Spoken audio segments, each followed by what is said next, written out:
සදහවත් පින්වතුනි ධර්ම දේශනාවේ මාතෘකාව හැටියට අපි යොදා ගන්නට අදහස් කළා කර්මය පිළිබඳව සාකච්ඡා කරන්න. අද ධර්ම දේශනාව පැවැත්වීමේ නිමිත්ත බන්ධනාගාරය තුල රැඳ වී සිටින සියලු දෙනා අද පෙවස් සමාදන් කරවලා තියෙනවා. ඒ අයගේ අවබෝධය සඳහා ධර්ම දේශනාවක් පැවැත්වීම සෑම පොහෝ දිනකම සිදු වෙනවා. ඉතින් ඒ චාරිත්‍රානුකූලව සිදු කරනු ලබන ධර්ම දේශනා මාලාවේ එක් ධර්ම දේශනාවක් නවම් පුර 15ක පොහොය දිනේ නිමිත්තෙන් අද පවත්වනු ලබන්නේ. ඉතින් අපි අදහස් කරා කර්මය පිළිබඳව කතා කරන්න.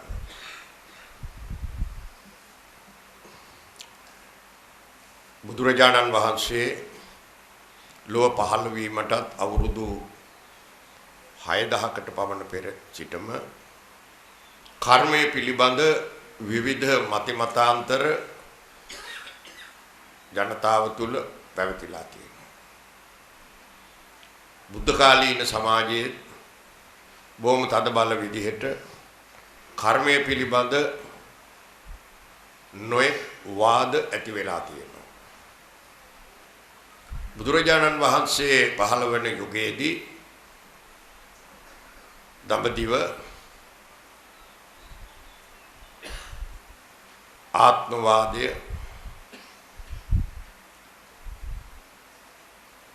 පිළිගත් අය බහුල වශයෙන් එදා ඉඳලා තියෙනවා. ඒ වගේම තව කොටාශයක් ඉඳලා තියෙනවා ආත්මයක් නැහැ කියන උච්ඡේදවාදය. එතකොට ඔය කාරණා දෙක අනුව තමයි කර්ම ධර්මයේ ගොඩ නැගිලා තිබුණේ බුදුහාමුදුරුව පහළ වෙන්න කලින්. එතකොට විවිධ ආගම් නිකායවල වලට බෙදලා තිබුණා. කර්මය පිළිබඳව කතා කරනකොට උපනිෂද් කර්මය, ඍග්වේදාත්මක කර්මය, ඥාන මීමාංසාගත කර්මය, භගවත් ගීතාගත කර්මය, සාංඛ්‍යගත කර්මය, ජෛන කර්ම දර්ශනය වගේ විවිධ කර්මවාද බුද්ධ කාලීන සමාජයේ තිබුණා. ඒ වැඩිමනත්ම පිරිසක් පිළි අරගෙන තිබුණේ ආත්මවාදී කර්මවාදය. ආත්මවාදීන් කර්මය ගැන විග්‍රහ කෙරුවේ මෙලොව කරන අකුසල කර්ම, කුසල කර්ම ඒවායේ විපාක ඊළඟ ආත්මයේදී විඳින්න වෙනවා කියලා. අකුසල කර්ම කළොත් දුක් විපාක, කුසල කර්ම කරන අයට සැප විපාක විඳින්න වෙනවා කියලා තමයි ආත්මවාදී කර්ම දර්ශනයේ තිබුණේ. එතකොට උච්ඡේදවාදීන් කණ්ඩායම් වල මතය උනේ මේවා අහේතුකව සිදුවෙන දේවල් මරණින් පස්සේ මේ සියල්ල ඉවර වෙනවා කියලා. ඒ අනුව බැලුවහම අද අපේ රටේ බොහෝ දෙනා නොදැනුවත්කම නිසා විශ්වාස කරගෙන ඉන්නවා ගියාත්මේ කරපු පව් තමයි මේ ආත්මේ මේ විපාක ලැබෙන්නේ.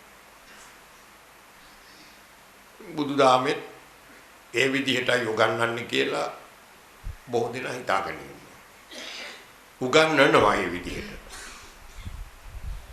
හැම එකක්ම වෙන්නේ ගියාත්ම කරපු කුසල නැත්තම් පින්පව් අනුව. කුසල තිබුණේ නැහැ ඒගොල්ලන්ට. ඒකට තිබුණේ පින්පව්. කුසල කියන වචන දෙක බුදුරජාණන් වහන්සේගේ පාරිභාෂික වචන දෙකක්. බුදුන් පහළ වෙන්න කලින් ලෝකේ කුසල කියන වචන තිබුණේ නැහැ. තිබුණේ පින්පව්. පින් කළාම හොඳ තැන්වල උපදින්න පුළුවන්, පව් කළාම දුක් විඳින්න පුළුවන්. එතකොට අපේ රටේත් අද හුඟ දෙනෙක් බෞද්ධයෝ පින් කරනවා. පින් කරන්නේ හොඳ තැන්වල යන්න. බ්‍රහ්ම ලෝකවල, දිව්‍ය ලෝකවලට යන්න, මනුෂ්‍ය ආත්මවල උපන්නාම මේ අය හිතනවා සැප විඳින තැන් ලැබෙන්නේ පින් කරපු අයට. ඒ විදිහට මේ පින්පව් අනුව තමයි කර්මයේ පිළිබඳව මතිමතාන්තර අදත් ගොඩ නැගිලා තියෙන්නේ. බුදුරජාණන් වහන්සේගේ කර්ම දර්ශනය අනුව සූත්‍රාන්තගත දේශනා රාශියක් තුන් පිටකේ තියෙනවා. එතකොට බුදුරජාණන් වහන්සේ කර්මය ගැන අනුදැන වදාළ චූලකම්ම විභංග සූත්‍රය, දේවදූත සූත්‍රය වගේ ජනකාන්ත සූත්‍ර නිතර මේ අයට දේශනා කරනවා භික්ෂුන් වහන්සේලා. චූලකම්ම විභංග සූත්‍රය, ඒ වගේම දේවදූත සූත්‍රය. දැන් බුදුරජාණන් වහන්සේ සියලු දෙනාටම චතුරාර්ය සත්‍ය උගන්වන්න ඉදිරිපත් උනේ නැහැ. ඒ මොකද මේ සද්ධර්මය සප්ත මහා සාගරය වගේ ගැඹුරුයි. මේක හැමෝටම තේරුම් ගන්න අමාරුයි. ඒ නිසා බුදුරජාණන් වහන්සේ දාන කතා, සීල කතා, සග්ග කතා යනාදී වශයෙන් ධර්මය චතුරාර්ය සත්‍ය අවබෝධ කරගන්න තරම් නුවණ මදි අයට අර සූත්‍ර දේශනා කළා. මොනවද? අහනවා හොඳ සූත්‍රේ එක නිතර සංඝයා වහන්සේලා දේශනා කරනවා චූලකම්ම විභංග සූත්‍රය. තෝදෙය බමුණගේ පුත්‍රයා සුභමානවකයා බුදුරජාණන් වහන්සේගෙන් අහනවා, භාග්‍යවතුන් වහන්සේ ඇතමෙක් උපන් ගමන් වගේ මැරෙනවා. තව සමහරෙක් ටික කලක් ගිහින් මැරෙනවා. තව සමහරෙක් තරුණ වයසේදී මැරෙනවා. තව අය සම්පූර්ණ ආයු කාලය ගත කරලා මැරෙනවා. ඒකට හේතු මොකද්ද? බුදුරජාණන් වහන්සේ වදාරනවා ප්‍රාණඝාත අකුසල කරපු අය ලාබාල වියේදීම මැරෙනවා. පොඩි කාලේ වයසයන් ඉස්සෙල්ලා මැරෙන්නේ ප්‍රාණඝාත අකුසල කරපු නිසා. දීර්ඝ ආයු වළඳන්න පුළුවන් ප්‍රාණඝාත අකුසලයෙන් වැළකීලා හිටිය අයට. ඊළඟට අහනවා සුභමානවකයා භාග්‍යවතුන් වහන්සේ ඇතමෙක් දුප්පත් තැන්වල උපදිනවා, ඇතමෙක් පොහොසත් තැන්වල උපදිනවා. ඒකට හේතුව මොකද? දානමාන ආදී පින්කම් ගේවාත්මේ කරපු අයට ධනවත් තැන්වල උප්පත්ති ලැබෙනවා. පොහොසත් තැන්වල උප්පත්ති ලබා ගන්න පුළුවන් ගියාත්මේ දානමාන ආදී පිරිනමපු අයට.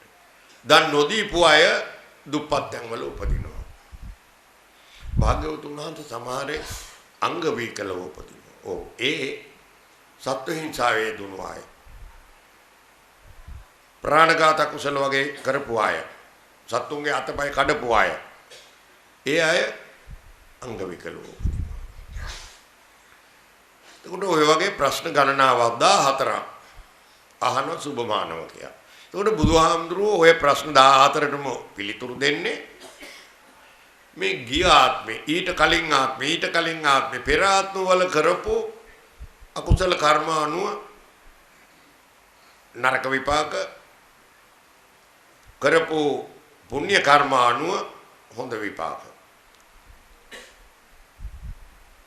ඔය විදිහට තමයි චූලකම්ම විභංග සූත්‍රයේ දේශනා කරන්නේ.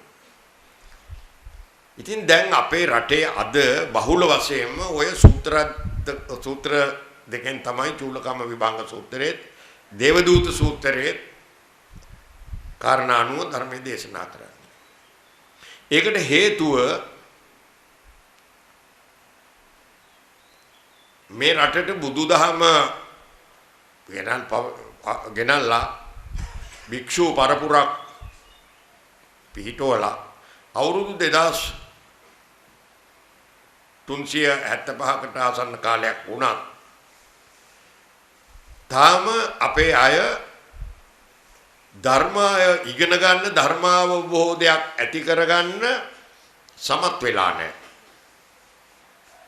එයාට ගැඹුරු ධර්ම තේරෙන්නේ නැති නිසා පවෙන් වළක්වලා යහපත් පැත්තට ගන්න තමයි ওই සූත්‍ර දේශනා කරන්නේ. එතකොට මේ සූත්‍රාන්තගත දේශනාවල තියෙනවා තව පණ්ඩිත වේදනීය දාර්ශනික සූත්‍ර. අම්බලට්ටික රාහුලෝවාද සූත්‍රය, ඒ වගේම අංගුත්තර නිකායේ නිබ්බේධික පරියාය සූත්‍රය, සංයුත්ත නිකායේ මෝලිය සීවක සූත්‍රය, ඒ වගේ දාර්ශනික සූත්‍ර තියෙනවා. ඒව සාමාන්‍ය අයට තේරුම් ගන්න අමාරුයි. ඒ නිසා සංඝයා වහන්සේලා ප්‍රසිද්ධ ධර්ම දේශනාවලදී ඒව සාකච්ඡාවට භාජනය කරනවා අඩුයි. වටහලා දෙන්න අමාරු නිසා. නමුත් අද මෙතන ඉන්න අය කලින් මම කිහිප අවස්ථාවකම ධර්ම දේශනා කරනකොට අහපු ප්‍රශ්න වලට මම බලාපොරොත්තු වුණාටත් වඩා නිවැරදි සාර්ථක පිළිතුරු දුන්නා. ඒ හින්දා මම තේරුම් අරන් ඉන්නවා මේ පිරිස අතරේ හොඳ දහම් දැනුමක් තියෙන අය සිටින බව. ඒ නිසා අද මම ඒ දාර්ශනික සූත්‍ර පිළිබඳව විවරණයක් කරන්නයි අදහස් කෙරුවේ. දැන් නිබ්බේධික පරියාය සූත්‍රයේ බුදුරජාණන් වහන්සේ භික්ෂූන්ට දේශනා කරනවා චේතනාහම් භික්ඛවේ කම්මං වදාමි. මහණෙනි චේතනාවම කර්මයයි මම කියමි.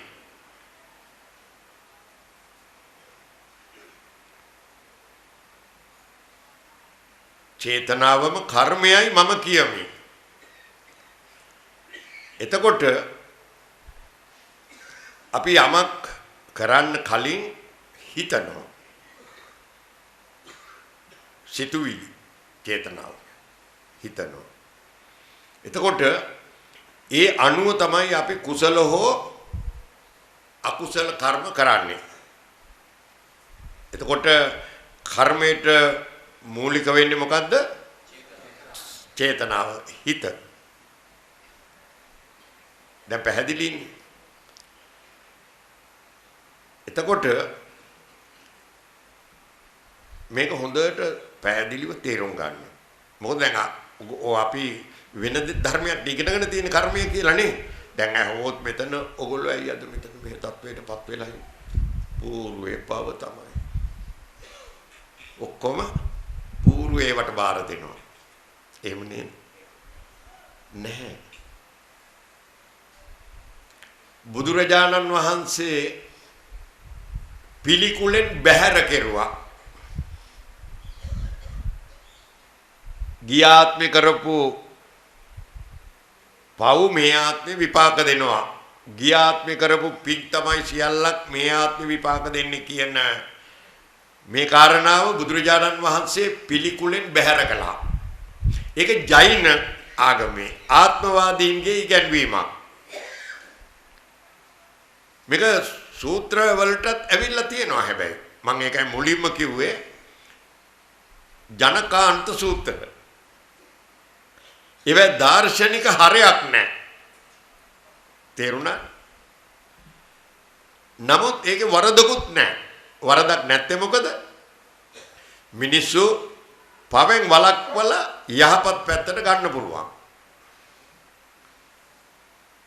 ඒ හින්දා බුදුහාමුදුරුව අපට වදාළේ ධර්මය අහනකොටත් විචාර බුද්ධි පෙරදැරිව ධර්මයට සවන් දෙන්න.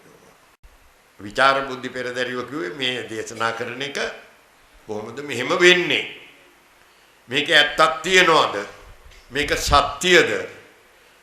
මේවකින් මට යහපතක් වෙනවද? අයහපතක් වෙනවද? අනික් අයට මේක යහපතක් වෙනවද? අයහපතක් වෙනවද කියලා අපි විචාරයට ලක් කරන්න ඕන. විමසන්න ඕන. එහෙමනේ. එතකොට අපි දැන් ගම්මු අර චූලකම්ම විභංග සූත්‍රයේ දේශනා කරපු කාරණා කිහිපයක්. දැන් අහුවා සමහරෙක් අංග විකලව උපදිනවා. සමහරෙක් ලස්සන රූප සම්පත්තියෙන් යුතුව උපදිනවා. හේතුව භාගතුන් අංග විකලව උපදින්නේ ඔය පෙර කරපු මේ හිංසනික කටයුතු සත්තුන්ට කරපු අතපය කැඩුවා, කකුල් කැඩුවා, හිංසා කෙරුවා. ඉතින් මේ ආත්මේ විපාක විඳිනවා. දැන් මේ විදිහට එහෙමනේ පිළිගන්න තියෙන්නේ. ඔව්. දැන් අංග විකලව දින්නේ ගියාත්මේ කරපු පව් නිසාද කියන එක අපි විමසන්න ඕන. දැන් ළමයි සොත්ති වෙලා උපදිනවා. ඇවිදින්න බැරුව මේ තට්ටන් දෙකෙන් රිංගනා ඉන්නෝනේ. ඇදගෙන යන කොර වෙච්ච අය ඉන්නවා. අතපය වකුඩු වෙච්ච අය ඉන්නවා. දැන් අපි බෞද්ධයෝ හැටියට අපි මේක ਵਿਚාරයට ලක් කරනවා නම් මේක పూర్ව කර්මයට පමණක් බාර දෙන්න පුළුවන්ද කියන එක අපේ විමසිල්ලට ලක් වෙන්න ඕන. හොඳයි. දැන් මම ඒක තේරුම් කරන්න තව සූත්‍රයක් ගන්නවා. මෝලිය සීවක සූත්‍රය. මොකද මේ සූත්‍ර එකකට එකක් සම්බන්ධ කරලා ඕන මේක තේරුම් කරන්න. මෝලිය සීවක සූත්‍රය. මෝලිය සීවක බමුණා බුදුරජාණන් වහන්සේගෙන් දිනක අහනවා භාග්‍යවතුන්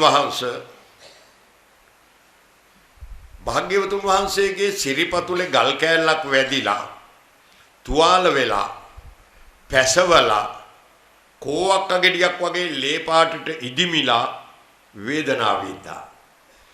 ඒ භාග්‍යවතුන් වහන්සේ පෙර කරපු අකුසල කර්මයක විපාක නේද? බමුණා අහනවා. බුදුරජාණන් වහන්සේ උත්තර දෙනවා නැහැ සීවක. යම් කිසි දෙයක් සිදු වෙන්නේ අට කාරණාවකින්. කාරණා 8කින්. වාතය නිසා, පිත නිසා, සෙම නිසා, සන්නිපාතය නිසා, ඍතු දෝෂ නිසා, වසවිස නිසා, පරෝපක්‍රමය නිසා, කර්මය නිසා. ලියා ගන්න. වාතය නිසා, පිත නිසා, සෙම නිසා, සන්නිපාතය නිසා, ඍතු දෝෂ නිසා, ඊළඟට වසවිස නිසා, පරෝපක්‍රමය නිසා, අනුන්ගේ උපක්‍රම නිසා, කර්මය නිසා. මේ අට කාරණාව නිසායි යම් දෙයක් සිදු වෙන්නේ. හොඳයි. එතකොට දැන් බුදුරජාණන් වහන්සේගේ සිරිපතුලේ ගල් කෑල්ල වැදිලා තුවාල වෙන්නේ ඔය අටෙන් කොයි හේතුව නිසාද? ඔව්. මොකද්ද? පරෝපක්‍රමය. අනුන්ගේ උපක්‍රමයක් නිසා. දැන් මම ඔය විශාල තැන්වල බණ කියනකොට වගේ ප්‍රශ්නයක් අහුවාම හුඟක් දෙනකොට උපාසකම්මලට උත්තර දෙන්න දන්නේ නැහැ. මම ඒකයි මේ ගැඹුරු ධර්මයට මෙතෙන්දි කතා කරන්න ආවේ මේ අයට යම්කිසි වැටහීමක් තියෙන නිසා. සිරිපතුල තුවාලුනේ පූර්ව කර්මයකට නෙමෙයි. මොකක් නිසාද? අනුගේ උපක්‍රමයක් නිසා. දැන් මං කියවනේ දරුවෙක් උපදිනවා අංග විකලව. අර අට කාරණාව අනුව අංග විකලව උපන්නේ පෙර කරපු අකුසල කර්මයක් නිසාද? දරුවා කුසේ ඉන්නකොට මව ඒ දරුවව කුසෙන් අහක් කරන්න වසවිස කාපු නිසාද? වසවිස බලපෑම ආවා. පූර්ව කර්මයක් නෙමෙයි. දැන් මම කියනේව නෙමෙයි මේ තේරුම් ගන්න. දැන් අට කාරණාවෙන් එකක් තමයි වසවිස නේ. නමුත් බුදුහාමුදුරුවෝ එක හේතුවකින් යමක් සිදු වෙනවා කිව්වේ නැහැ. ඒක හේතුකවාදයේ මිත්‍යා දෘෂ්ටියක් හැටියට බුදුන් බැහැර කළා. බුදුහාමුදුරුවෝ নানা හේතුකවාදයක් ඉදිරිපත් කළේ. එතකොට එතෙන්දී කාරණා කිහිපයක් එනවා. නමුත් ප්‍රධාන හේතුව වසවිස. හොඳයි. දැන් ජපානයේ හිරෝෂිමාවේ අදත් උපදින අංග විකලාය. අහලා තියෙනව නේද? ඒ పూర్වේ කරපු අකුසල කර්මයක් නිසාද අර පරමාණු බෝම්බේ වසවිස නිසාද? පරමාණු බෝම්බේ. එහෙම නේද? పూర్වේ කර්ම නෙමෙයි. එතකොට ආත්මවාදීන්ගේ කර්මවාදයට හාත්පසින්ම වෙනස් බෞද්ධ කර්ම දර්ශනය.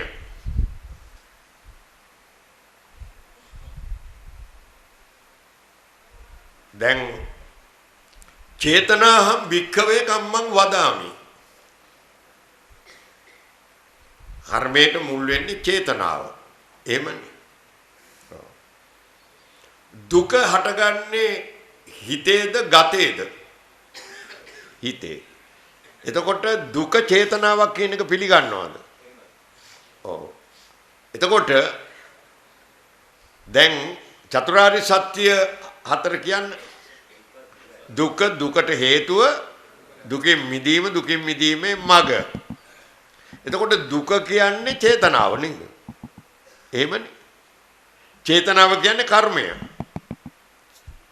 එතකොට දැන් අපිට චතුරාර්ය සත්‍ය මේ විදිහට හඳුන්වන්න පුළුවන්. කම්ම සමුදය, කම්ම නිරෝධ, කම්ම නිරෝධ ගාමිනී ප්‍රතිපදා. හරිනේ. ඔය ප්‍රධාන ධර්මකාරණා හතර මත තමයි මේ මුළු විශ්වයේම ක්‍රියාදාමය සිද්ධ වෙන්නේ. බුදුරජාණන් වහන්සේ සියල්ල දුකට බාර දුන්නේ නැහැ. සැපත් විඳින හැටි කියා දුන්නානේ. දුකට බාර දුන්නේ නැහැ. ආර්ය සත්‍ය හතරේ දුක එක සිද්ධාන්තයක් පමණයි. අපි ගමු හිසේ යමක් තිබේද? තිබෙනවා. ඔලුව කැක්කුම තියෙනවා. ඊට හේතු තිබේද? අපොයෝ හේතු ගණනාවක් උඩයි ඔලුව කැක්කුම හැදෙන්නේ. සුව කළ හැකිද? පුළුවන්. සුව කිරීමට ක්‍රමයක් තිබේද? බෙහෙත් හේත් ගත්තාම ඔලුව කැක්කුම හොඳ වෙනවා. සත්‍ය හතරක් නෙමෙයිද? හිසේ යමක් තිබේද? ඊට හේතු තිබේද? සුව කළ හැකිද? සුව කිරීමට ක්‍රමයක් තිබේද? සත්‍ය හතරක්. දැන් ආයුර්වේද වෛද්‍ය ක්‍රමෙත් සත්‍ය හතර තියෙනවා. යතහි ආයුර්වේද ශාස්ත්‍රම් චතුර්විවහම් රෝගෝ රෝග හේතුර් ආරෝග්‍යම් වෛසජ්‍යම්. රෝගයක් තිබේය, රෝගයට හේතු තිබේය, සුව කළ හැකිය, ඊට ක්‍රමයක් තිබේ. බෙහෙත් ගත්තාම සත්‍ය හතරක් නෙමෙයි. ඒව මේව ඉදම්ප බුද්ධ ධර්මං සංසාරෝ සංසාර හේතුර් මෝක්ෂෝ මෝක්ෂෝපායාති. සංසාර ගමනක් තිබේද? ඊට හේතු තිබේද? එය නැති කළ හැකිද? ඊට ක්‍රමයක් තිබේද? නේද? මේක හොඳට පැහැදිලිව තේරුම් ගන්න. දැන් ආත්මවාදී ආගම් වල විග්‍රහ කරන ආකාරයට කර්ම න්‍යාය කිසි දවසක මිනිසුන්ට ඒකෙන් ගැලවිල්ලක් නැහැ. මේ ආත්මේ කරන එක ඊළඟ ආත්මේ විපාක විඳිනවා, ඒ ආත්මේ කරන එක අනිත් ආත්මේ නේද? මේ සංසාරෙම කර්මයේ විඳෝ යන්න ඕන. ඒක කර්මය නෙමෙයි කරුමේ. ඉවරයක් නැන්නේ. හොඳයි. ඒ විදිහට නම් 999ක් ඝාතනය කරපු අඟුලිමාලට රහත් වෙන්න පුළුවන්ද? ඒ න්‍යාය අනුව පුළුවන්ද? නේද? එහෙනම් අඟුලිමාල කොහොමද කර්ම නැති කළේ? කොහොමද? චේතනාව නැති කරන්නේ කොහොමද? ධම්ම කියවනේ කම්ම සමුදය කම්ම නිරෝධ ගාමිනී ප්‍රතිපදා. කර්මයට මූලික වෙන්නේ ස්පර්ශය. ස්පර්ශ නිරෝධෝ භව නිරෝධෝ නේද? එතකොට කර්මය නිරුද්ධ කළාම මේ ඔක්කොම ඉවරයි. කොහොමද? ආර්ය අෂ්ටාංගික මාර්ගය. දැන් තේරෙනවද? දැන් මෙතන ඉන්නවා විවිධාකාර වැරදි කරපු අය. මේ අය සමහර අය ප්‍රාණඝාත කළා. සමහර අය දරුණු අපරාධ කළා. සුළු අපරාධ කළා. මට මහාධිකරණ විරිසුරු තුමෙක් කිව්වා කතා කරනකොට වෙලා දවසක නඩුවක් විනිශ්චය කරාලු එතුමා මහාධිකරණේ. එතුමා හොඳාකාරවම දන්නවලු ඒ මිනිස්සයා ඒ පුද්ගලයාව ඝාතනය කළේ නැහැ කියලා. මොකද කෝලාහලයක් යනකොට කෝලාහලේ බේරන්න ගිහිල්ලා මිනිහේ. එතකොට පිහියෙන් ඇනලා තවත් අණී කියලා අර ලේපෙරෙන පිහිය මේ මිනිහා උදුරගත්තා එනම මිනිහාගේ. ඊට පස්සේ ආපු මිනිස්සු සාක්කිය හැදුවා මෙයයි පිහියෙන් ඇනලා බැරුවේ. සාක්ෂි තියෙන්නේ හින්දුට සාක්කියනේ. ඉතින් නඩුකාර උතුමා මොනව කරන්නද? නීතියට අනුව දඬුවම දුන්නා.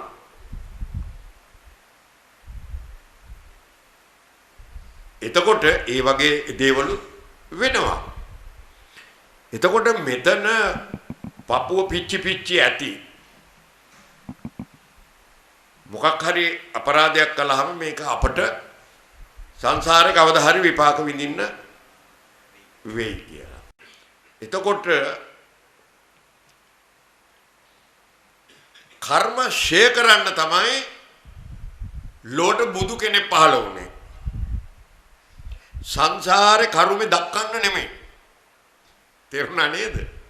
කර්ම ෂේ කරන්න. අද වගේ නෙමෙයි දා හුඟක් අපරාධ කරපු අය හිටියා. එයා ඇතමෙක් මගපල ලැබුවා රාහත් වුණා. දැන් අම්බපාලි වගේ අය රාහත් වුණා. මස්වැද්දෝ මගපල ලැබුවා ප්‍රාණඝාත කරපු අය. මෙතන මං ඔයිට ඉස්සෙල්ලත් කිව්වා ඔයගොල්ලොන්ට බුද්ධිය මොලේ තියනවා නම් මේක හිරගයක් හැටියට සලකන්න හොඳ නැහැ. සසර කතරෙන් එතර කරන්න අධ්‍යාපනය දෙන්න විශ්වවිද්‍යාලයක් හැටියට මේ බන්ධනාගාරයේ කටයුතු කරගන්න පුළුවන් මේ ඉන්න අයට අද. බැරිද?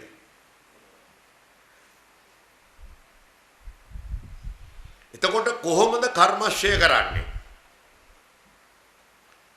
බුදුහාමුදුරුවෝ කර්මශය කරන්න තමයි ආර්ය අෂ්ටාංගික මාර්ගයක් දේශනා කළේ. පැහැදිලිද? දැන් මම ඊට කලිනුත් කීප අවස්ථාවකදීම මෙයයි දැනුවත් කළා. මෙතන මේ සියලු කලහ විවාද දුක්ඛම් කටළු වලට මුල උනේ කවුද? කවුද? මම. කවුද? මම. මම ඉන්න තැන ගොඩ නැගෙන්නේ මොකද්ද? මමත්වය කියන්නේ මාන්නයයි අහංකාරකමයි. මාන්නය කියන්නේ මොකද්ද? මිම්ම. මිනුම් දණ්ඩක්. මං කවුද ඌ කවුද? එන්නේ හිතන්නේ. මං මෙච්චර දන්නවා. මම ඉගෙන ගත්ත එකෙක්ද? මම මෙච්චර දනවත්. මම මේ තරම් මට තානාන්තර තියෙන කෙනෙක්. එයා එහෙමද? එහෙම නේද? මොකක්ද ඒකට කියන්නේ? මිම්ම මාන්නය. ඊළඟට තියෙන්නේ අහංකාරකම. මමත්වයේ තියෙන තැන ඕක. මම ඉන්න තැන ඕක තියෙනවා. මම නැති වෙන කම්මත් ඕක තියෙනවා. සියලු කලහ විවාද දුක්ඛම් කටළු වලට මුල උතනයි තියෙන්නේ. මම. එතකොට මම ඔය ඉතිසෙල්ලත් මේ ආයත කියා දුන්නා මමෙක් ඉන්නවද නැද්ද කියලා දැනගන්න. නේද?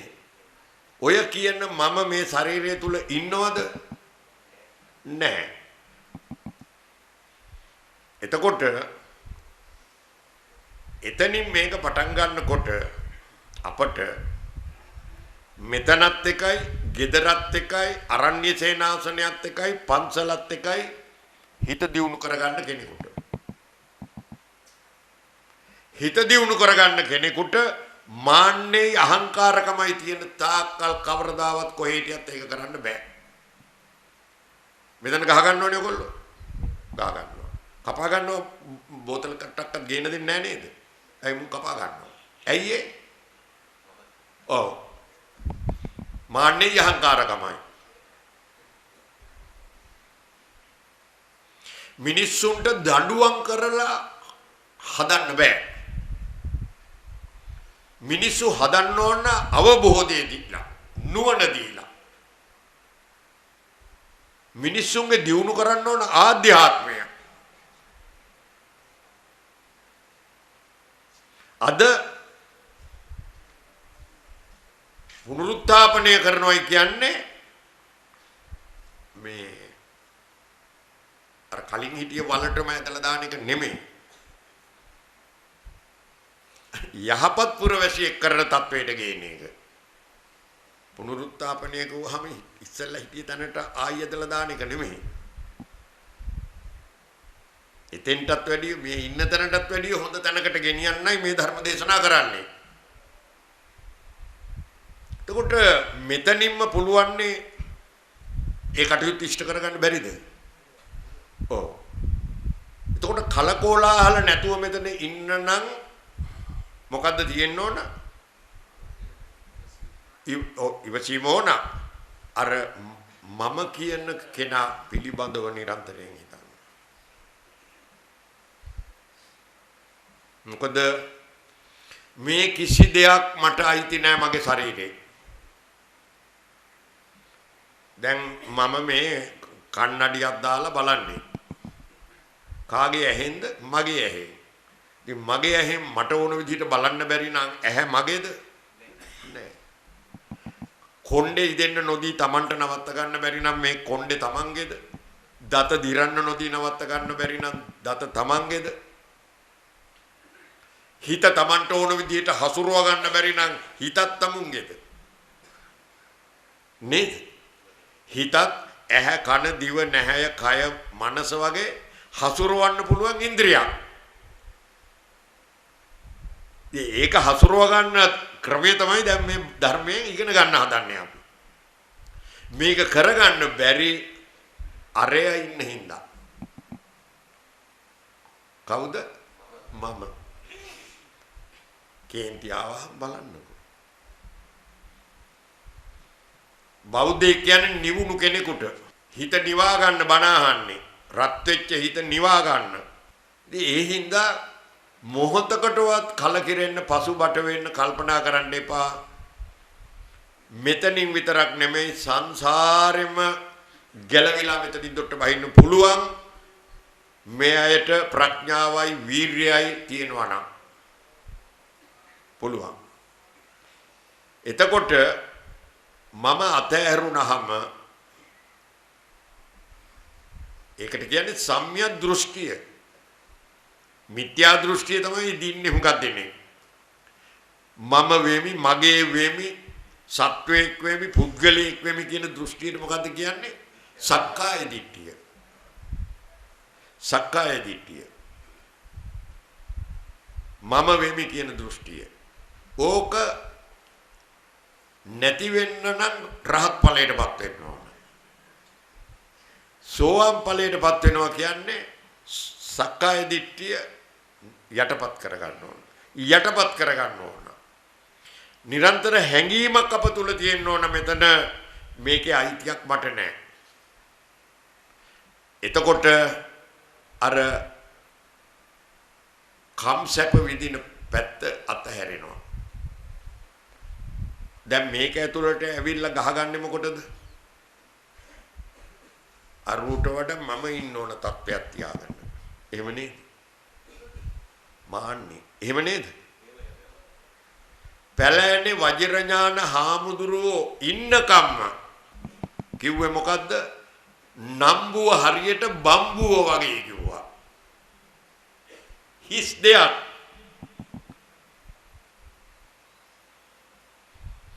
එතකොට නැති දෙයකට නේද දැන් මේ අඩදබර කරගන්නේ? මොකක් නිසාද? සක්කාය දිට්ඨිය. මේ සම්‍යක් දෘෂ්ටියට ආවම මොකද වෙන්නේ? එයා නොදැනුවත්වම සම්‍යක් සංකල්පනාවට එනවා. නික්කම්ම සංකප්ප. කම් සැප හැර දානවා. ඇහැ කන දිව නෑය කය පිනවන එකෙන් වැළකෙනවා. ඒක පිනවන්න ගිහින් තමයි කලකෝලහල ඇති වෙන්නේ. එතකොට ව්‍යාපාදේ නැතුව යනවා. නේද? ඊළඟට අවිහිංසාව. හිංසා කරන්නේ නැහැ කාටවත්. හැබැයි උනන්දුවෙන් බණ අහනවා කවුරු? බණ ඇහැව්වට මතක හිටියට ඒක තමන්ගේ ජීවිතය තුලින් අර්ථවත් උනේ නැත්තම් ඒකේ ප්‍රයෝජනයක් නැහැ.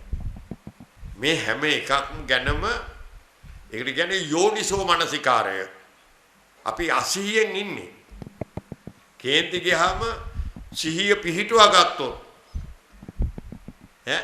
බුදුහාමුදුරුවෝ අම්බලට්ටික රාහුලෝවාද සූත්‍රයෙන් ඉගන්වුවේ ඒක. දෙපාරක් හිතන්න. දැන් චේතනාහම් භික්ඛවේ කම්මං වදාමි. මහණෙනි චේතනාවම කර්මයයි මම කියමි. එතකොට චේතනාව සිටිවිල්ලක් ආවහම බුදුහාමුදුරුවෝ වදාරනවා දෙපාරක් හිතන්න. හිතපු එක ඉස්සෙල්ලා හරිද වැරදිද පින්ද පවුද මට යහපත වෙයිද අනුන්ට යහපත වෙයිද කියන එක හිතන්න. සිතුවිල්ල ගන්න. ඊළඟට වචනය ගැන කඩුවට පිස්තෝලෙට බෝම්බෙට වැඩිය දරුණුයි මොකද්ද? වචන. යුද්ධ ප්‍රකාශ කරන්නේ වචන වලින් නේ. අවියා. ඒ හින්දා දෙපාරක් හිතන්න. සිහි නුවණින් බලන්න. යෝනිසෝ මනසිකාරය. ඒකයි අවශ්‍ය. නික්කම් සංකප්ප. අවිහිංසා සංකල්ප. හිංසා කරන්න එපා තව කෙනෙකුට. වැළකෙන්නේ. දැන් මේක ආවහම ඉබේම සිල්වත්නේ. ඔය සාටක වලින් වැඩක් නැහැ. හිත දියුණු කරගන්න.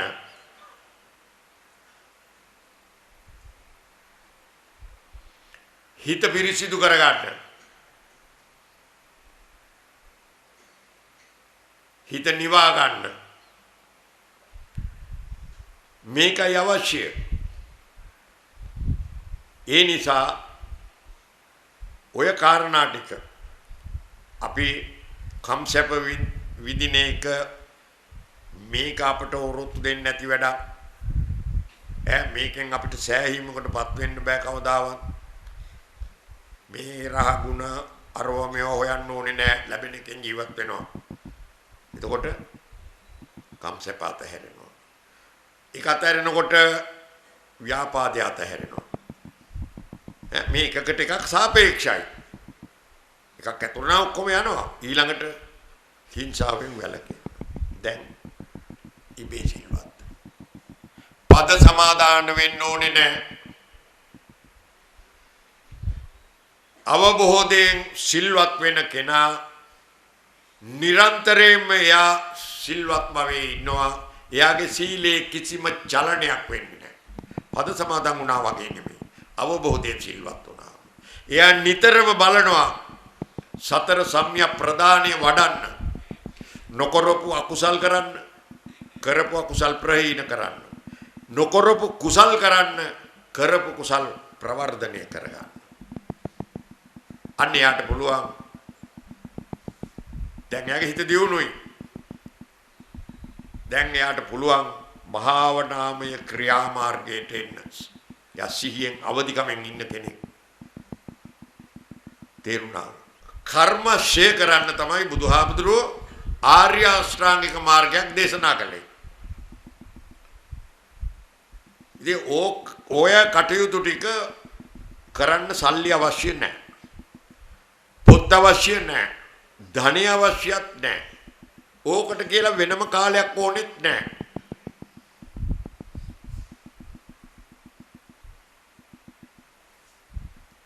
දැන් මොනවා හරි කන්න හම්බ වෙනවනේ. දැටියකට නේද? ඔව්. ගෙදර හිටියත් ඕකයි කරන්නේ, මෙහි ආවත් කොහි ගියත් ඕකයි කරන්නේ. බත් පිඟාන දිහේ බලාගෙන විදර්ශනාව වඩන්න පුළුවන්ද? කාටද පුළුවන්? කොහොමද? ඔව්. කොහොමද බත් පිඟාන දිහේ බලාගෙන විදර්ශනාව වඩන්නේ? දැන් බත් පිඟානට එන්නේ ඉස්සෙල්ලා තිබුණේ කඩේ. හාල්. නේ? කඩේනේ තිබුණේ හාල්. ඊට ඉස්සෙල්ලා කොහෙද තිබුණේ? කුඹුරේ. දැන් කුඹුරේ තිබුණු ගෝයන් කරලා තමයි වී ඇට ටික අරගෙන පොතු ගලවලා ඊට පස්සේ මේක විපරීතයක් බවට පත් වුණා. දැන් මේකට වී ඇටේ කියන්නේ නැහැ. දැන් කියන්නේ මොකද්ද? හාල්. හාල් ටික කඩෙන් ගන්නවා. හාල් කිලෝ එකක් දෙන්න හරි දෙන්න දුන්නා, ගෙනාවා. දැන් ගෙනාපු හාල්ද මේ මැටි කෝප්පෙට හරන්නේ නැහැ. එතකොට ඒක වෙනස් වෙලා නේ. ඒක වෙනස් වෙනවනේ. වෙනස් වෙනවා. එතකොට ඊට පස්සේ ඒක සෝදන්න වතුර දානවා. වතුර දාලා සේදුවම තවත් විපරීතයක් බවට පත් වෙනවා. නේද? සෝදල ඉවර වෙලා මුට්ටියට දානවා. මුට්ටියට දැම්මහම ඊට පස්සේ හාල් කතාවක් තියනවද? ලිපේ තිබ්බට පස්සේ. ඊට පස්සේ මොනවද? බත්. දැන් බතුත් පුළුවන් ෆ්‍රයිඩ් රයිස් කරන්න, ලම් රයිස් කරන්න, බුරියානි කරන්න නේද? එක එක විදිහට හැදිය හැකි නම් දාලා. දැන් අර කුඹුරේ තියච්ච හාල් ඇටේ. දැන් මේක මුඛයට ගත්තට පස්සේ විකුවාම දැන් මේක ඊට පස්සේ බත් දෙන්නේ එළියට වම නේද? තඩත් වෙනස් වෙලා. බලන්න බත් පිගාන කන ගමන් කුඹුරේ ඉඳලා මේක අපි දිරවනකම් 50%ක් දිරවන්නකම් විකන්න ඕන අපි. ගැන හිතනකොට අපිට ජරා මරණ, ජාති ජරා මරණ බත් පිඟානෙන් එවලෙවලම දැක්ක හැකියි. බැරිද? පුළුවන්. දැන් වී ඇටේ හාල් වෙනකොට ඒ જાතිය වෙන જાතියක් බවට පත් වුණා නේ. එතකොට අපිට මේ බත් පිඟාන දිහේ බලාගෙන මේක අනුභව කරමින් අපිට ජාති ජරා මරණ දකින්න පුළුවන්. විදර්ශනා භාවනාව. හැම දෙයකම ධර්මයේ තියෙනවා. බුදුරජාණන් වහන්සේ වදාළනේ යමෙක් ස්වභාව ධර්මයේ දකීද හේ ධර්මයේ දකි. යමෙක් ධර්මයේ දකීද හේ නිවන් දකි. නිවන තියෙන්නේ කොහෙද එතකොට? කොහෙද? කොහෙද? නිවන තියෙන්නේ තමා තුළ. පිටින් හොයන්න එකක් නැහැ. ඒකයි මං කිව්වේ. දැන් පිගාන දිහේ බලාගෙන විදර්ශනාව වඩනකොට දැන් මුඛයට දාගත්ත මේ බත් කට ඊට පස්සේ මේක ආමාශයට ගියාම අපි දිරව ගන්න කටයුතු කරනවා නැහැ. ඊට පස්සේ මේක අනාත්ම ධර්මතාවයේ අනුව කරන්නෙක් නැතුව කරවන්නෙක් නැතුව මේ ක්‍රියාදාමයේ සිදු වෙලා මේක ලේ බවට ධාතු බවට ඇට මිදුළු බවට අසූචි බවට වෙනස්. ඉතින් චේතනාහම් භික්ඛවේ කම්මං වදාමි. මේ තරම් උතුම් ධමයක් අමතක කරලා අපි මොනවද හිතන්නේ? කල්පනා කරලා බලන්නකෝ. මේක මෙතන හලලා යන්න එපා. මෙතන හලලා යන්න එපා. කරගෙන යන්න ඉන්න කුටියට නිතරම හිතන්න. බුදුහාමුදුරුවෝ ඉගැන්වුවේ අදහන්න නෙමෙයි. හිතන්න. හිතන්න ඉගැන්වුවේ ජාති ජරා මරණ. සිදු වෙන්නේ කොහොමද නිරන්තරයෙන්ම? ඇති වෙන්නේ කොහොමද? වෙනස් වෙන්නේ කොහොමද? නැසෙන්නේ කොහොමද? ඕකයි. මේ කර්මය ගැන කතා කරන්නේ. දැන් කර්මය කියන්නේ මොකද්ද? හිත නෙමෙයි. චේතනාව. හිතෙන් තමයි චේතනාව එන්නේ. නමුත් නියම වචනේ කර්මය යනු කුමක්ද? කවුරු හරි අහනවා. එතකොට එක වචනෙන් උත්තරේ දෙනවා. මොකද්ද? චේතනාව. කර්මය කියන්නේ චේතනාවට. චේතනාහම් භික්ඛවේ කම්මං වදාමි. මහමනෙනි චේතනාවම කර්මයයි මම කියමි. මේ මගේ බණ නෙමෙයි. පින්වතුනි මේ බුදු බණ. තේරුණානේ? දැන් මේ අපි කතා කරන්නේ චේතනාව නිරුද්ධ කරන්නේ කොහොමද කියන එක. අය ඕගොල්ලෝ ඉගෙනගෙන තියෙන්නේ මේ ප්‍රමාණ කාලයක් බමුණු ධර්මයේනේ.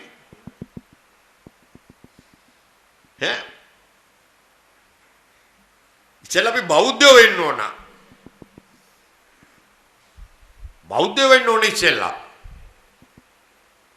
මෙතෙන්දි මේ ප්‍රායෝගික පැත්තට ඕගොල්ලෝ ගන්න මේ කියන්නේ.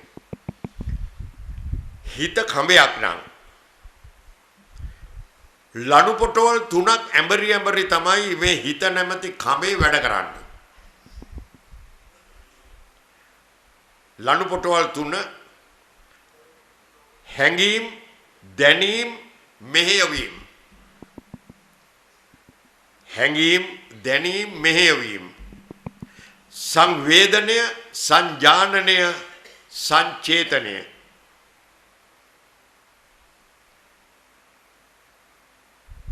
සංවේදනය ඇහැ නිසා, කන නිසා, දිව නිසා, නැහැය නිසා, කය නිසා, මනස නිසා. මේ ආයතන වලින් ගන්න අරමුණු වලින් අපට ඇති වෙන හැඟීම්. මොනවද ඇති වෙන්නේ? හැඟීම් ඇති වෙනවා. ඒ හැඟීම් අනුසාරයෙන් තමයි අපි දැනීම ඇති කරගන්නේ. සංචේතනය, සංජානනය, දැනීම ඇති කරගන්න.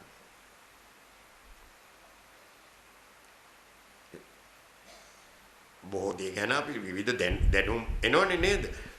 සමහර කලාව ගැන, සමහරට කර්මාන්ත ගැන, ගොවිතැන ගැන, වෛද්‍ය නොයෙක් හැඟීම් අපට එනවා. එතකොට සංවේදනය, සංජානනය ඉගෙන ගන්නවා. දැනුම ඇති කර ගන්නවා. ඊළඟට 3 මොකද කරන්නේ? දැනුම ක්‍රියාවට ගොඩ නගනවා. සංවේදනය, සංජානනය, සංචේතනය. ගොඩ නගනවා. මං උදාහරණයක් දෙන්නම්. දැන් ශිෂ්‍යෝ දෙන්නෙක් ඉගෙන ගන්නවා. දෙන්නම ඉගෙන ගන්නවා වෛද්‍ය විද්‍යාව. මේ හැඟීම ගැන කතා කරන්නේ ඉස්සෙල්ලාම. හැඟීම් වලින් දැනීම වෙන්නේ නේද? දැන් දැනුම ලබන්නේ මොකක් ගැනද? වෛද්‍ය විද්‍යාව. දෙන්න අවුරුදු 5ක් ඉගෙනගෙන MBBS විභාගේ සමත් වෙනවා. දැන් දෙන්නම එකම විෂයන් ඉගෙන ගත්තේ, දෙන්නම එකම සහතිකේ ගත්තා. දැන් එක්කෙනෙක් හිතනවා මම මේ ඉගෙනගත්ත දැනුම මම මේක උපයෝගී කරගෙන මානව හිතවාදී ආකල්පයෙන් යුතුව මම ජනතාවට සේවය කරන්න ඕන. මම මිනිස්සු ගැන අනුකම්පාවෙන් මම මිනිස්සුගේ ලෙඩ හොඳ කරන්න මම මේක ජනතා සේවයට යොදවනවා. බෙහෙත් හේත් වලට මම සුළු මුදලක් අය කරනවා නැතුව මට මේක පවත්වාගෙන යන්න බෑනේ. නමුත් මම මුළු ජීවිතේම කැප කරනවා මේ ඉගෙනගත්තු ශාස්ත්‍රයෙන් ජනතාවට සේවය කරන්න. එයාගේ හැඟීම එහෙමයි. අනිත් එක්කෙනාගේ හැඟීම එනවා මම ඉගෙන ගත්තා. මට මේ ඉගෙන ගත්ත දෙයින් හම්බ කරන්න ඕන. මට ඔය එක එක්කෙනා ගැන දුප්පත්කම් ඒව ගැන අනුකම්පා කරලා වැඩක් නැහැ. මට මේකෙන් සල්ලි හම්බ කරන්න ඕන. මං හොඳට ගේ දොර හදා ගන්න ඕන. හොඳ කාර් එකක් ගන්න ඕන. තව ටිකක් ධනවත් වෙන්න සල්ලි හොයා ගන්න ඕන. හොඳ මුදලාලි කෙනෙකුගේ දුවකුත් ලොකු දෑවැදකක් එක්ක කසාද මැද ගන්න ඕන. දැන් එතකොට මෙයාගේ චේතනාව වෙන්නේ මොකද්ද? හැඟීම එන්නේ මොකද්ද? හම්බ කරන්න. හරිද? දැන් අරයාගේ හැඟීම මානව හිතවාදී ආකල්පයෙන් යුතුව ජනතාවට සේවය කරන්න. මෙයාගේ උගත්කමෙන් මෙයා මොකද කරන්න යන්නේ? මෙයාගේ උගත්කම අවියක් කොටගෙන ජනතාව සූරා කෑමට මෙයා යොදවනවා. දැන් එතකොට මේ දෙන්නගේ මේක වෙන්න උනේ මොකද? හැඟීම අනුව. තේරුණා නේද? එතකොට බුදුරජාණන් වහන්සේ වදාරනවා මොනතරම් ප්‍රඥෙක් වුණත් මොනතරම් දැනුම් සම්භාරයක් තියෙන පුද්ගලයෙක් වුණත් එයා හැඟීමේ වාලෙක් වෙනවා. හැඟීම ඒ තරම් බලවත්. ඒකේ පරිස්සම් වෙන්න. අපි කියනවා අපි අපක්ෂපාතී නිගමන වලට එනවා, අපක්ෂපාත තීරණ ගන්නවා, මධ්‍යස්ථ තීරණ ගන්න එහෙම කියනවනේ. මොන එහෙම එකක් නැහැ. මම ඉන්නකම් හැඟීම එන්නේ මට හිතවත් අයට. එහෙම නේද? ඒ හැඟීමෙන් තමයි පක්ෂග්‍රාහීව තමයි අපි තීන්දුව තීරණ ගන්න. ඒක තමයි හිතේ ස්වභාවය. අපි පුරුදු වෙන්න ඕන. ගඟත් එක්ක කතා කරන්න. ගඟත් එක්ක කතා කරන්න දන්නවද? ඒකනේ මේ මෙහාට වෙලා තියෙන්නේ. ගඟ ගලාගෙන යනවා. ගලාගෙන යන ගඟේ ජලය පිරිසිදුයි. පතුලේ ඉන්න මාළු කූරියෝ පවා පේනවා. මිනිසා විසින් සාදන ලද කුඩා මඩ කඩਿੱත්තක් තියෙනවා. ඒකේ සතෙක්වත් වාසය කරන්න කැමති නෑ. පිලි ගඳ ගන්නවා. පල් වෙලා වතුර.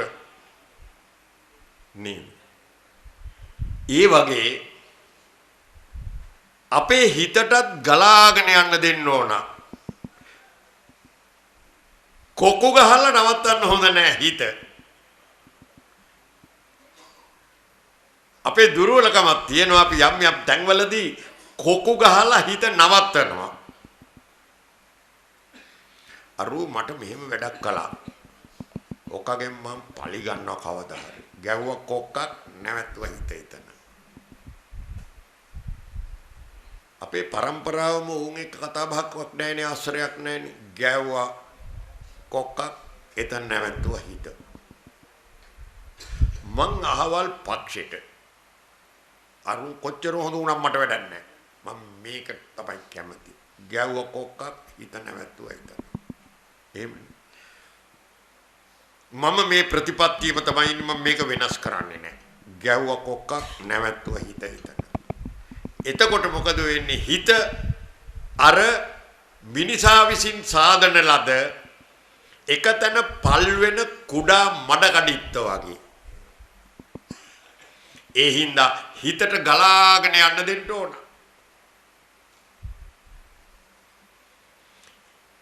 ඒක කරන්න බැරි කමක් නැහැ.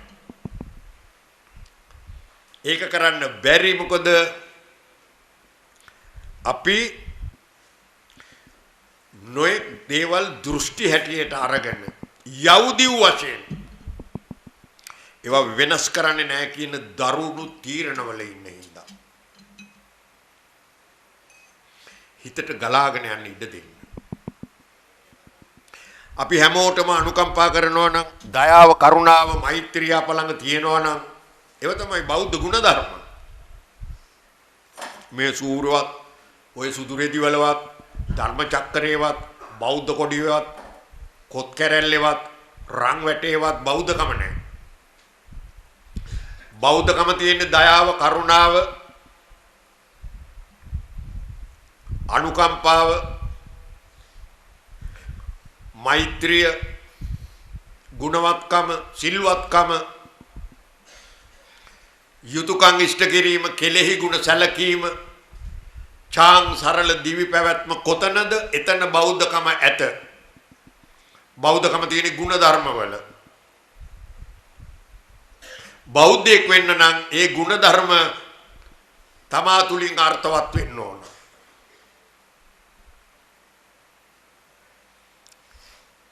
පුළුවන් මේවා කරන්න. ඉතින් ඒකින්ද ගඟත් එක්ක කතා කරන්න පුරුදු වෙන්න. පොල් ගහත් එක්ක කතා කරන්න පුරුදු වෙන්න. දැන් බලන්න පොල් ගහදී වේලිච්ච අත්තත් ගලව ගන්නවා ලිපේ දාන්න. නේ හනස්සත් ගලව ගන්නවා. වේලිච්ච පොල් ගෙඩියත් කඩනවා.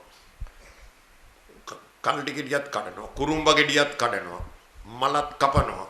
ගොක්කත්තත් කපනවා. පොල් ගහ කම්පා වෙනවා. අනේ මගේ නෙමෙයි විදිහට නේද? ඒ වගේ උපේක්ෂාවෙන් අපිට ඉන්න පුළුවන් නම්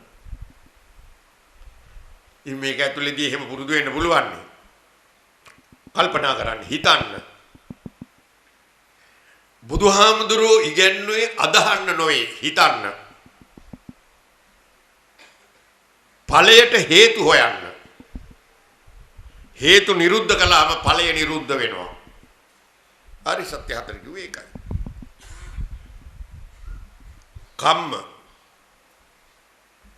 කම්ම සමුදය කම්ම නිරෝධ ගාමිනී ප්‍රතිපදා. ආර්ය අෂ්ටාංගික මාර්ගයෙන් පුළුවන් සියලු කර්ම නිරුද්ධ කරන්න. සංසාරෙම කරලා තියෙන කර්ම නිරුද්ධ කරන්න පුළුවන්. මේ භවයේ විතරක් නෙමෙයි. හේහින්න මේ පින්වතුන්ලා ජෛනාගමෙන් නිදහස් වෙන්න. බෞද්ධ මාර්ගයට ප්‍රවිෂ්ඨ වෙන්න. දැන් තියෙන්නේ අපේ රටේ ජෛනාගම. ಭಾರತೀಯ ආත්මවාදී ජෛනාගම තියෙන්නේ.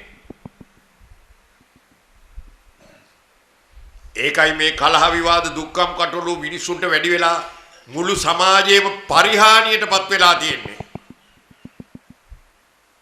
මිනිසුන්ට මේ දහම් දැනුම ලබා දීලා මිනිසුන්ගේ ආධ්‍යාත්මය දියුණු කරන්න කටයුතු කරන්නේ නැති නිසා මේ සියලු විපත් වලට මුල ඕකයි. දැන් මානසික ආතතිය තියෙනවා මේගොල්ලන්ට. ඒවා වින්දනයන්ගෙන් තුනී කර ගන්න පුළුවන්. ඒක ක්‍රම සහ විදි තියෙනවා හිත හදන්න. ඒ හින්දා සියලු දෙනා මේ තේරුම් ගන්න ඕන බුදුහාමුදුරුවෝ ලෝකෙට පහළ වුණේ අපිව දුකින් මුදවන්න. දුක නැමැති ආබාධයට වෙදකම් කරන්න පහළ වෙච්ච බුදු වෙද උතුමා නේද? සත් හට වන බව දුකට වේදානං. දැන් දුකට වේද මහත් මේ බුදු වේද උතුමා නියම කරපු බෙහෙත් වට්ටෝරුව දන්නවද? මොනවද? ආර්ය අෂ්ටාංගික මාර්ගය. ආර්ය අෂ්ටාංගික මාර්ගය. ආර්ය අෂ්ටාංගික මාර්ගයේ චතුරාර්ය සත්‍ය අවබෝධ වෙනවා. නේද? ඔව්. ආර්ය අෂ්ටාංගික මාර්ගය. සම්මා දිට්ඨි, සම්මා සංකප්ප, සම්මා වාචා, සම්මා කම්මන්ත, සම්මා ආජීව, සම්මා වායාම, සම්මා සති, සම්මා සමාධි. අපිට දුකින් මිදෙන්න උතුම් මඟ ප්‍රකට කළා ලෝතුරා බුදුහාමුදුරුවෝ. දැන් අපි ඒකේ කටයුතු කරනවද? නැහැ. මොකද කරන්නේ? ඔව්. මේකට උපමාවක් ගෙනාවොත් දැන් කායික ලෙඩ හැදුනහම අපි යනවා වෙද මහත්තයා ළඟට බෙහෙත් ගන්න. දොස්තර මහත්තයා ළඟට නේද? ගිහිලා ලෙඩේ කියනවා. කිව්වහම වෙද මහත්තයා පරීක්ෂා කරලා රෝග නිදානය සොයාගෙන බෙහෙත් නියම කරනවා. දැන් සාමාන්‍ය මේ වෛද්‍ය වෘත්තියේ යෙදෙන අයට උගන්වනවා රෝගියාට කරුණාවෙන් කතා කරන්න. දයාව කරුණාව උගන්වනවා. මොකද ලෙඩාට සැර දැම්මොත් සමහර විට මැරිලා වැටෙන්න පුළුවන්. හાર્ට් පේෂන්ට් කෙනෙක් නේද? එතකොට දැන් අර ලෙඩා එක්ක දොස්තර මහත්තයා හොඳට කතා බහක් කොහොමද මොනවද මේ උනේ මේ ලෙඩේ මේ ඔළුව කැක්කුම වගේ මේ කැක්කුම ඇතුනේ කියලා ඒක හොඳට කතා කරනවා. දැන් බොහෝම කරුණාවෙන් වෛද්‍යවරයා කතා කරනකොට මේ ලෙඩාට ලොකු මේ ප්‍රසාදයක් ඇති වෙනවා වේද මහත්තයා ගැන. ලෙඩෙන් භාගයක් හොඳ වෙනවා එතකොට. අනිත් එක දොස්තර මහත්තයෙක් හොඳ පිළිවෙලට ඇඳලා ඉන්නවා. බොහොම ප්‍රසන්නයි රූපෙත් නේ. එතකොට දැන් මෙතුමා ගැන ලොකු ප්‍රසාදයක් ඇති වෙලා දැන් ඊට පස්සේ වේද ගන්න ආපු එකනා අහනවා දොස්තර මහත්තයාගේ ෆොටෝ එකක් ගන්න බැරිද මට? තියෙනවද ෆොටෝ එකක් ඉල්ල ගන්න? ඔව් තියෙනවා දෙන්න පුළුවන්. දැන් ෆොටෝ එක ඉල්ල ගන්නවා. ඊට පස්සේ අහනවා දොස්තර මහත්තයා ඔය පුටුවේ වාඩි වෙලාමද විභාගෙට පාඩම් කෙරුවේ? ඔව් මම මේ පුටුවේ වාඩි වෙලා තමයි. පුටුවේ ෆොටෝ එකක් නැද්ද? තියෙනවා. පුටුවේ ෆොටෝ එකකුත් ඉල්ල ගන්නවා. මොකද දැන් බුදුන්ට ගහක් පිහිට වුණානේ. වෙදාට පුටුව පිහිට වුණා. නේද? දැන් ෆොටෝ දෙක ගෙනල්ලා ගේ කාමරේ බිත්තිය ගහ ගන්නවා. බෙහෙත් ටික ලාච්චුවට දානවා. බෙහෙත් බොන්නේ නැහැ. වෙදාගේ ෆොටෝ එකට පාම්පත්තු කරලා වැඳ ඉන්නවා. ලෙඩේ සනීප වෙයිද? නැහැ. වෙදාව අමතක කරලා ලෙඩෙත් අමතක කරලා බෙහෙත් ටික ගත්තා නම් ලෙඩේ සනීප වීමට ඉඩ ඇත. එහෙම නේද? දැන් ඒ වගේ වැඩක් නෙමෙයිද අපි හිතේ ලෙඩේට කරන්නේ? ඒකම තමයි. ඒ කියන්නේ ලෙඩේට බෙහෙත් කරපු වෙදාගේ පිළිමෙනේ ලාගෙන පිළිමෙට වඳිනවා ආර්ය අෂ්ටාංගික මාර්ගේ ලාච්චුවේ දාලා. ලෙඩේ සනීප වෙයිද කවදාවත්? නැහැ. ඉතින් මේකට පොත් අවශ්‍ය නැහැ.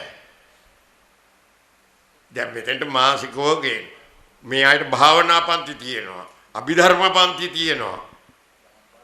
දහම් පාසල තියෙනවා. ගෙදර හිටියන ඔය එකක්වත් කරන්න පුළුවන්ද? ඉතින් දැන් මේ නිවන් මාර්ගටනේ මේගොල්ලන්ව ගෙනල්ලා තියෙන්නේ. ප්‍රයෝජනෙ ගන්න. ඒකින්ද මේ සියලු කර්ම මෙතනින්ම ෂේ කරගෙන යන්න පුළුවන්. කර්ම සංසාරේ ගෙනියන්න බුදුහාමුදුරුවෝ ඉගන්නලා නැහැ. කර්ම නිරුද්ධ වුණාමයි දුකෙන් මිදෙන්නේ අපි. ඒ தત્ත්වය උදා කර ගන්න සියල්ලටම ශක්තිය ධෛර්යය ලැබෙන්න ඕන. ඒ නිසා මේ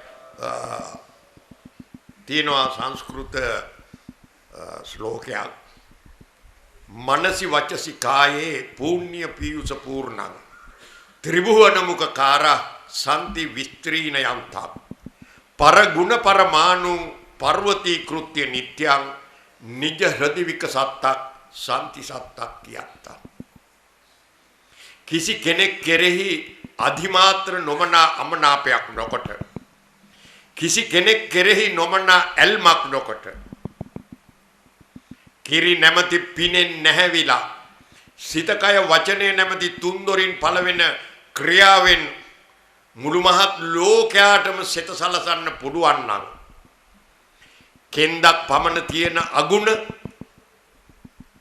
කන්දක් පමණ තියෙන අගුණ කෙන්දක් ගන්නට පොඩි කරලා පෙන්වන්න පුළුවන් නම් කෙන්දක් පමණ තියෙන ගුණ කන්දක් ගන්නට ලොකු කරලා පෙන්වන්න පුළුවන් නම් හිත නෙළුම් මලක් වගේ නිතරම විකසිතව තියාගෙන ඉන්න පුළුවන් නම් ඒ වගේ උත්තමයින් මේ ලෝකයට කිහි දෙනෙක් පහළ වුණාද කියලා බෞද්ධ දර්ශන සාහිත්‍යයෙන් ඉගෙනගෙන අපේ මනසත් නෙළුම් මලක තත්වයට පත් කරගන්න සියලු දෙනාටම ශක්තිය ධෛර්යය ලැබේවා.